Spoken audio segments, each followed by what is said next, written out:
Dex Rock thumbnail ispod par minuta. Prvo nađite screenshot i uskratite ga za pozadinu. Kada imate facu koja ima veze sa videom, treba vam pozadinu. Po mogućstvu šaren, pustite je ispod face i namestite ovako. Sada da ne bi izgledali kao debili dok ovako uperujete prstom u prazno, treba će vam nešto fascinantno da popuni prostor. Tako da namestite ga kako vam odgovara i njega stavite ispod face. Sad, pozadina mora da se preliva nekako na ovu sliku ovamo, tako da bi izvršili taj zločin morate da maskirate layer, uzmete brush, hardness 0 i uzmete crnu boju i udri.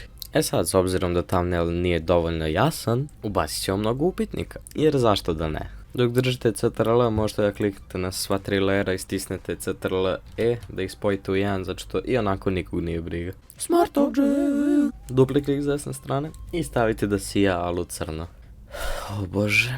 Naravno možete naći i strelicu ako vam već nije dovoljno, ne znam, interesantno. I ona leti ispod face i malo CTRL-te, namestite kako vam odgovara, baš ono. I na nju dupli klik sa desne strane i stavite neki ovaki drop shadow, samo copyright settings.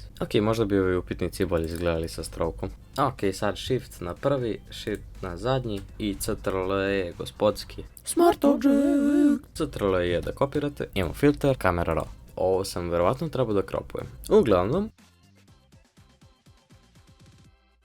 kopirajte settings smrtnici. Sada idete na ovo dugme ovde. I ako možete da držite alt i čisto prevlačite ovo da vidite na šta će vam sve uticati sharpness. Recimo ovako 78 je ok. I samo povećate amount na ovako recimo 46. Ma stavit ću na 47 čisto jer sam buntovnik. Before, after. To je to, verovali ili ne?